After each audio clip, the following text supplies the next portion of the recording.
Today we have a very special guest, and that's Mandy Sanchez, who's the program coordinator for Culture Reframed. And what we're going to talk about today is how we can talk to our teenagers about pornography. And I know there are lots and lots of our listeners who find this really a difficult topic to try and deal with. So first of all, Mandy, what is Culture Reframed? Oh, thank you so much for having me. Well, we're an international nonprofit, and we are dedicated to stopping the emotional, behavioral, and sexual harms of pornography to children. And we do this by building resistance and resilience in young people to all of the hypersexualized media and pornography that they see and that they're bombarded with through providing education and support for parents as well as professionals so that we can promote healthy child and youth development. But what about the parents who might say to me, yes, but I'm pretty sure my child's not watching porn? Well, that's the not my kid myth. And we have to address this often. So, when so many kids have unfiltered access to the internet, seeing porn is inevitable. And then I know that doesn't sit well with a lot of it, but that's the truth. And extremely graphic online pornography is widely available, it's free, and it's accessible not only from smartphones, but also from countless electronic devices that children are interacting with daily. And we know that 1 in 3 kids are saying that they've seen this explicit hardcore porn by the age of 12, which in the US alone, it equates to roughly 25 million children. And we deal with parents and provide training for them. So we know that 50% of parents are thinking that their 14 to 18-year-olds had seen porn, as in fact watched it. And depending on the types of acts that are depicted, parents are really underestimating what they're seeing, what their kids are seeing by as much as 10 times.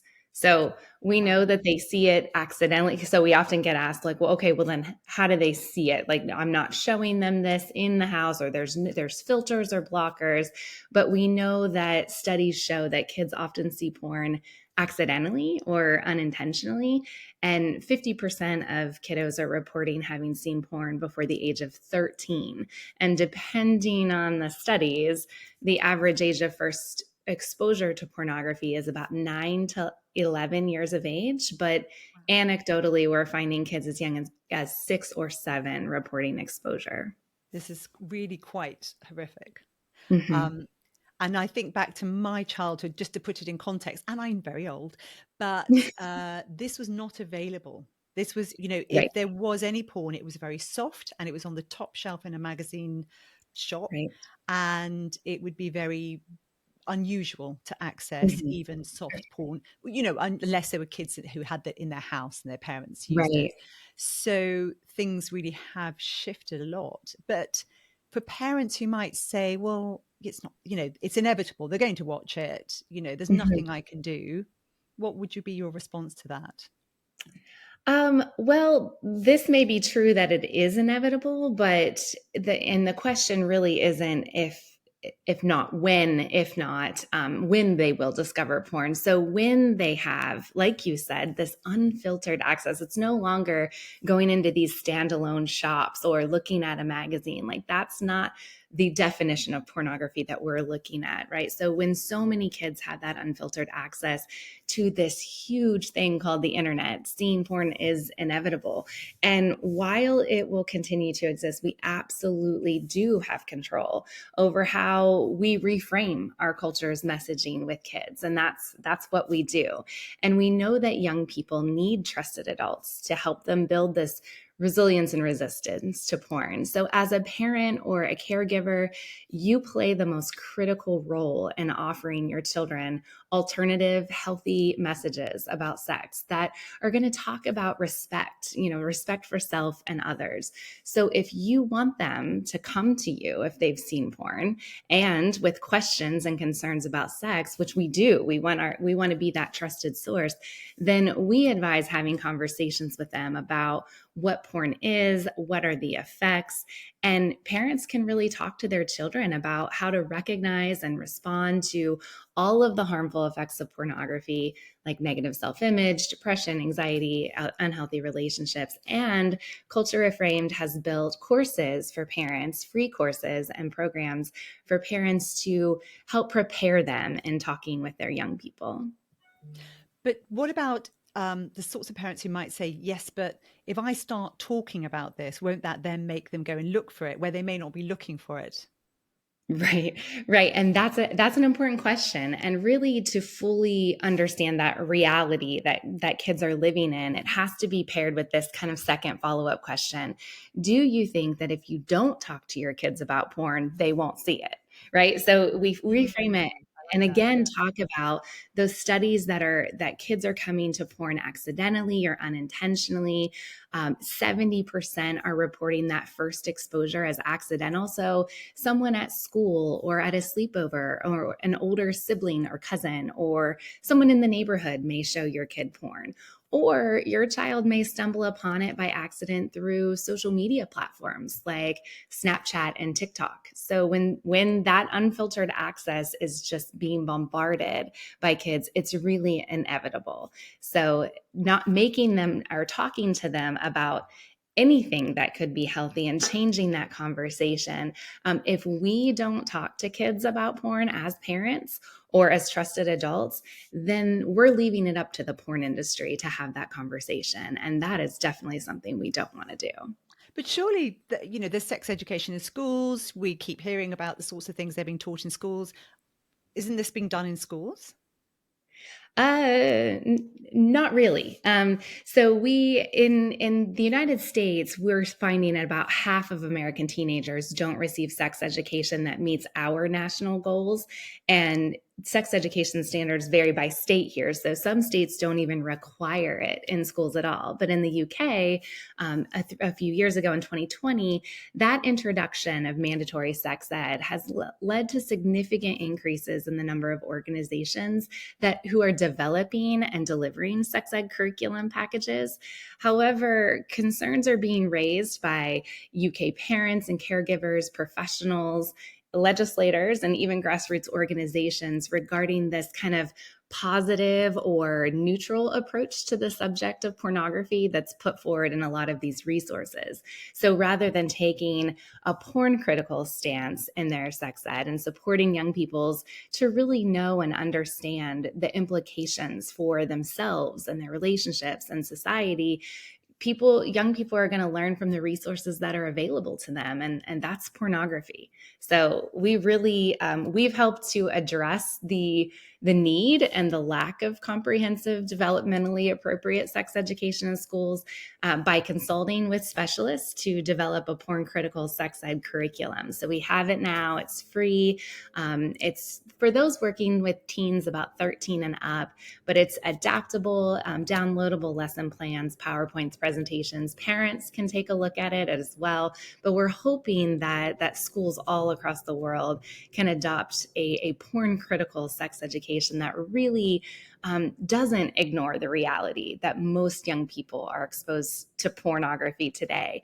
And we know that porn is shaping their attitudes and behaviors by the messages that it sends. So this curriculum is porn critical. It has an anti-exploitation framework that kind of allows young people to contrast healthy relationships and accurate information from experts about the body and relationships, and with the misinformation that's propagated by the porn industry. We also have training modules for facilitators and digital media literacy sessions that are phenomenal as a way to start. So I'm curious, how are you funded? We are funded through grants, donations. We are, and like I said, an international nonprofit. So we have a few major grants that we get annually. But a lot of the work that we do is through donation. Great. Okay. So what you're saying to me is that, if I'm getting it right, that actually an awful lot of our education, or the education that our kids are getting, is not porn critical. It's actually could possibly even be pro porn. Mhm. And just to put it into context, I did actually do an episode on talking to your teenagers about pornography quite a few maybe a year or so ago. And Yeah. what horrified me was that Pornhub actually has admitted that its viewers tend, well, Pornhub's like the YouTuber porn, has Right. admitted that its viewers have got quite bored of vanilla stuff, and so they're getting more and more extreme. But because this is a free site, this is very Mhm. likely to be the sort of place your young teenager would end up first. So what sort of things, Absolutely. you're talking about being porn critical, what sort of messages will our teenagers be getting if they're accessing porn without a filter, without a sort of mental understanding of what it is they're seeing? Right. That's a great question. Well, just to be pretty blunt about it, porn teaches kids that violence and degradation and humiliation are really central to relationships and intimacy and sex. And because that mainstream porn is just a click away, really with any device with an internet connection, it's just there to shape the culture in which we live in. So the industry influences what we watch, what we see, and what we consume. Porn tells stories, and porn is often incorrectly thought to be images of people having sex. So, not only is the majority of porn violent and degrading to women, it tells stories about what it means to be a real man, and I'm putting that in quotations, or a real woman, a real man who lacks empathy and compassion and the capacity for intimacy, and a real woman who just exists to be used and abused. That is what porn is teaching our children. So, regardless of gender or orientation, pornography tells consumers a story about themselves and others. So, the scripts are most often relying on these power imbalances, derogatory terms, racism, sexism, and violent sexual behaviors. So, anyone who consumes pornography is influenced to some degree by the messages it conveys. But we do have 40 years of research, of scholarly academic research that shows how porn is undermining all of those social, emotional, cognitive, and physical health and well-being of individuals. And the studies also demonstrate that porn shapes how we think about these things like gender and sexuality and relationships, also intimacy and sexual violence and gender equality.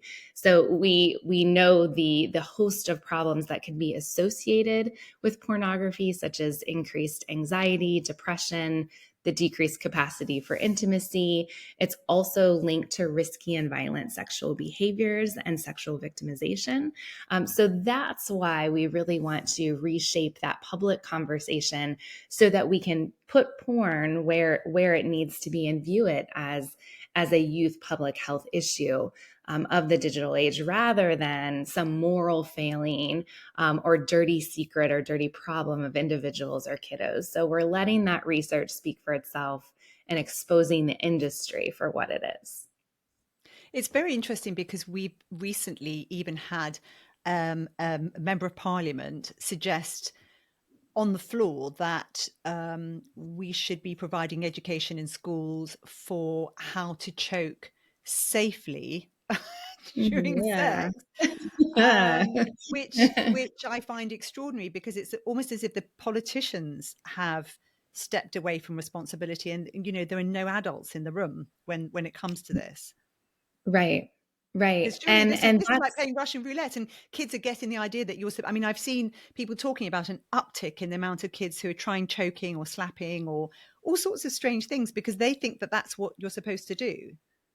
right. And it's so interesting to think about this, that the porn industry really is the only above ground multi-billion-dollar industry that robs young people of their right to create these healthy sexual, intimate, and emotional lives, because that's what we want for young people. But choking isn't a part of that healthy equation. So yeah, we've seen a failing among adults here, and our founder and president, Dr. Geldine, says that we need to adult up, right? We need to jump on this adult up, because especially with our elected officials and those change makers, those people that have the ability to shift the conversation or listen to the research, because without protective regulations in place, this industry is just going to thrive, and it has been. So we're looking at, why are we not pursuing really bold age verification policies that just say, you have to be 18 and we're going to verify that you are 18.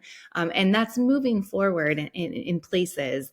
But we are really working to kind of drive that public and professional awareness about the harms, because this is a harms-based industry and that's how we have to treat it. So I'm a parent, and I've been talking to a parent even this morning who said, Mhm. I've got a 15-year-old. I've never talked about pornography with her. I wouldn't have a clue where to Right. start. Okay, so yes, of course, we can go to your database of courses, but what would be your Absolutely. first kind of bit of advice? What should people? How do people start this conversation? That's a great question, and I'm a parent as well, and we all are at Culture Reframed, and we understand how scary and overwhelming it can feel as a parent to know or even think that your child might see explicit pornography. The first thing we want to say is you're not alone. Unfortunately, there's droves and droves of parents out there wondering whose fault this is, and really we want to say, let's not shame and blame kids or parents, right? It's not yours or your child's fault, but really put the blame and shame on the industry where it needs to be, and understand that as parents, we're really perfectly positioned to offer our kiddos these alternative, healthy messages about sex that will instill respect in themselves and in others. And we know that there's action that you can take to help your child become more resilient. So like you mentioned, the courses, those are kind of those best practice toolkits. But what those courses will provide at the end of every module, there's a guided conversation script that literally scripts out, okay, this is how you can start this conversation. So it's never too early, never too late to start the conversation. 15 is not too late to start. I had a parent the other day that said, my kid's turning 18 in 2 months. I think I missed the boat. And we're like, no, we got this. Like, we can still start these conversations. So if you are starting early, we just say to scaffold that information, right? And have continuous open and honest conversations. So it starts with correctly naming body parts, right? Talking about consent at any age, what that looks like, and maybe the legal terms of consent in your particular area, but overall, what does consent look like? And our number one tip to start that conversation and keep it going, ongoing, open, and honest, really is just to encourage questions and really encourage that kind of supportive and empathetic listening, and 101-minute conversations over that 100-minute Yes, long lecture, right? yes. Because we want to have those short, punchy conversations. And we're saying, stay calm, don't panic, right? It's easy to do, especially if you're walking in and you see your child watching pornography. And then we say a very key thing is to walk away, right? Walk out, take yourself out of that situation, because you have to compose yourself as parents. And we have to remember how these talks were in our homes. Did we have a talk about sex and relationships and pornography, and how different did it look during, with the landscape that kids are living? But when you come back in, letting your child know, hey, this is really important. We need to have this conversation. I'm going to let you take a minute and decide when you have it. So you might say, by Friday, we're going to have just a quick conversation. And Oh, sometimes I'm it's best to cringing do just it in thinking about it. I know it is so scary, because but in practice, you can practice this, but the key there is that open, honest conversation. And it's okay to say, I'm very nervous about having Mm, this conversation. mm, This is super uncomfortable to me. Like, either I didn't have my parents didn't give me this conversation, or I wasn't, this wasn't around when I was your age. And so I'm really trying, but my number one goal is to keep you safe. And a part of keeping you safe is having these conversations, right? So you can also use media and social media and gaming. Like, if your kiddo's into gaming, you might ask questions about, what do you do when you're on TikTok? What makes you, what excites you? What makes you sad about it? Having those conversations, and then setting up those scenario questions, kind of the what would you do if, what would you do if you we're in this situation and then talking through it. A lot of parents report back to us saying, I heard this lady speak today, and she was saying that kids are seeing porn super young, and maybe even starting out with a couple of things that they've heard, from our presentations or our talks, or I was on this website, and what do you think? So really engaging, because research shows that kids do want to have these conversations. Yes. And as uncomfortable as they are, no one is speaking to them unless it's the porn industry. So if they're not getting sex educate, comprehensive, porn critical sex ed in school, they're not having conversations with parents and caregivers, they're left to their own devices, right? They're left to literally their own devices, right? When they go and they look at their phones and they search out how to Yes. strangle your partner safely, how to choke safely. So these are conversations that as parents we might not have been able to grasp and to really understand. And a lot of times we get, well, how do I can't look at my kid's phone, or I don't want to invade their privacy. And what we would say to that is, this is not about trust, this is about safety, right? And if So we keep that, would you recommend that parents should be looking at their kids' phones? I think that parents should know who their kids are talking to. I think they should know what apps that they're looking. I think they should have the ability to do that. And if they put it in the framework of, this is my job as a parent to keep you safe. This is my responsibility.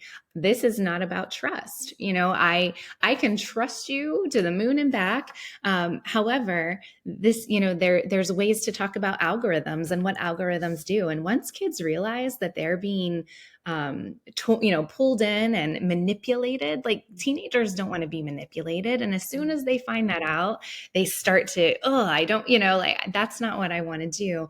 But having those conversations about, your kid wants a headset to play his games or her games, and they keep asking and asking and asking, well, how about some guidelines? Well, I need to know who you're talking to and what chat rooms you're in. And if you're on Discord, what servers do you belong to? And sometimes that's sitting down and saying, can I watch you play this game? If this is the game you won, and it has this age rating and you're 3 years younger than that, but all your friends are doing it, well, teach me. Tell me what you like about it. Tell me who's on here. Who is that talking in the background? And, it's really important to watch out for those kind of warning signs, being present for if kids are withdrawing from family and peers and activities that they once liked, if they're closing their device or sticking their cell phone under their leg as soon as you walk into the room. This is a sign not only that they might be looking at something like porn, but maybe inappropriate, something secretive that they don't want you to necessarily know about. It's important that we ask those questions. Who are you talking to? And, where are they from? And have you FaceTime with them? Or, have you been able to see them, not in real life, but see them as a person instead of just behind a screen? So I do believe that it's really important for parents to take a very active role in knowing that, if you're providing the technology device, then setting boundaries with that device is a part of your responsibility. And I have seen some parents, not particularly any of my listeners, but I have seen some Mhm. parents who are in despair because their kids have got hooked on porn Mm, without them really understanding it. And then when they try and remove the devices or control the mhm. situation, it becomes a really big battle. What can we do to Yeah. help parents like that? Well, sometimes we would say, let's kind of educate ourselves first. Let's know what we can know, with what's out there. And there's a lot of fee-based ways, and there's a lot of information that if you're Googling, all of these things, the industry owns a lot. So sometimes you're going to get misdirected and down a rabbit hole of not so porn critical information. So we of course would suggest starting with an organization like ours, where we really curate that information for you, and really provide it to you in very easily digestible doses. So the more educated parents and caregivers are in understanding what the harms are. So taking a harms-based perspective, this is harmful because it affects your brain, it affects your ability to have connection, right? All of these things, and really understanding sometimes the science behind, how pornography affects all of these different parts. And then understanding that the simplest things like conversation actually has the biggest return of investment for you, right? Having those conversations and saying, okay, maybe I'm not going to punish, I'm not going to shut down. We're going to need to talk this out. And sometimes a therapist, a trained psychologist, or someone is going to be better equipped to help guide you through that with your kiddo, to understand addiction and addictive behaviors. There's research on that. We're not neuroscientists, so we're not, talking a lot about that research, but there is, and we've looked at that. So those trained professionals that are trained in porn critical could really assist with parents in that way. But understanding that you're not on an island by yourself, there's a lot of parents that need this support. And there's organizations like ours that really want to hold your hand to get you through this, because it's unlike any generation that we've ever seen. And the tech is increasing. And as the tech advances, so do other in the porn industry. So they're going to take advantage of any tech changes that we have. So we have to be aware of it. We have to know what's going on, but we don't expect you to be pornography experts, right? You can leave that to us, but we can definitely provide fact sheets and easy conversation starters, to even kind of go along with the conversation and say, this is what your kid might say. So this is how you would interact with them. So that's how our conversation starters look. So even with, I think we embedded the eye roll into the conversation starter. Like, oh my gosh, I cannot talk to you about this right now. We've embedded that to be able to have a parent take a deep breath, walk away and say, this is really important. It's just like, we wouldn't talk about, it would be really easy to talk about putting your seatbelt on, right? And eating your vegetables and fruits and all the things that keep our kids healthy. We just have to normalize these uncomfortable conversations.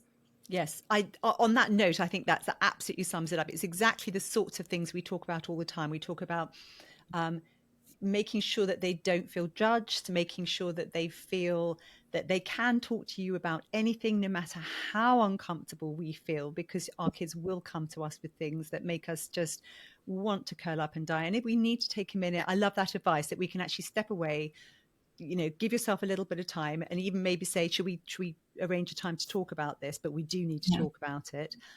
But Right. the key thing is making them feel like it's okay to have a conversation about it. Because I did read years ago when my bonus daughters were teenagers. I'd started reading books then, and Yeah. I read this fascinating piece where this woman had said a girl had come to her mother and shown her an email that she'd received that had some sort of pornographic content, and she'd asked her Mm-hmm. mother about it, and her mother had got really angry, and all that had Oh, done was made and say, who sent this to you? And all that did was right. make the girl think, okay, I can't talk to my mother about these things. So Right. whether it's Right. someone, whether you have a teenager who has received material and you are furious about it because you Mm-hmm. were hoping to keep them safe, any of that Right. stuff, at the end of the day, we've got to give them the space to be able to talk about these things.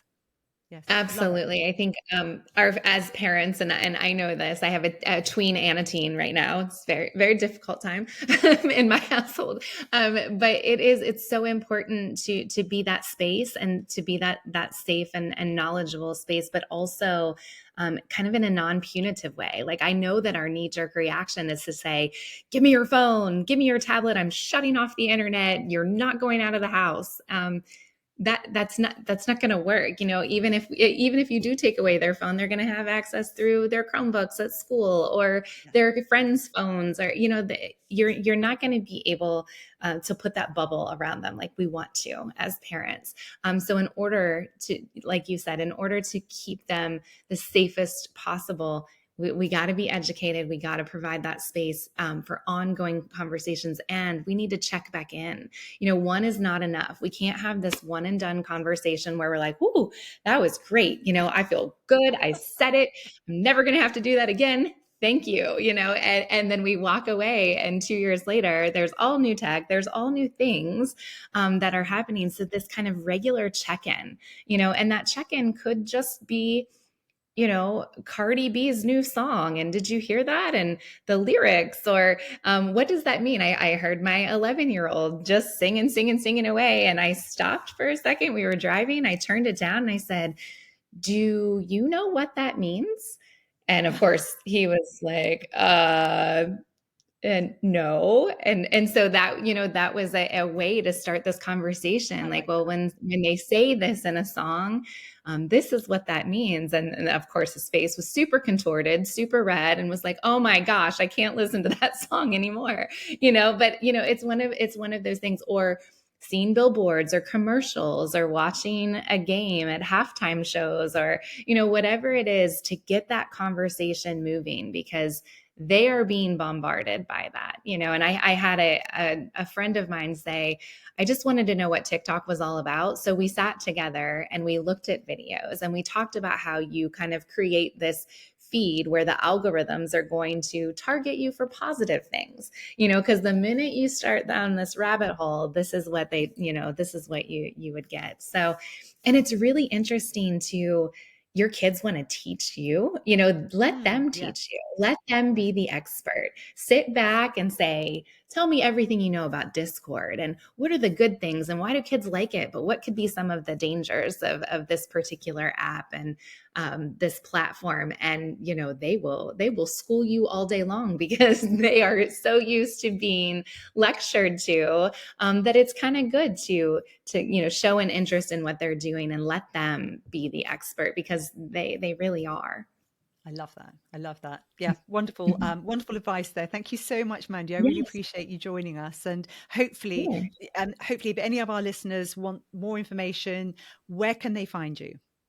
They can go to culturereframed, all one word, .org. So it's Brilliant. a super easy culture reframed, and find all of the free resources. We have white papers, academic library, and those courses that I talked about. For those that are interested in the porn critical sex education, we just released it within the last month. It is free, so you can find that on the website as well. Amazing. And we'll have a link to all your profile details on our website. Thanks very much, Mandy. Great. Thank you so much, Rachel.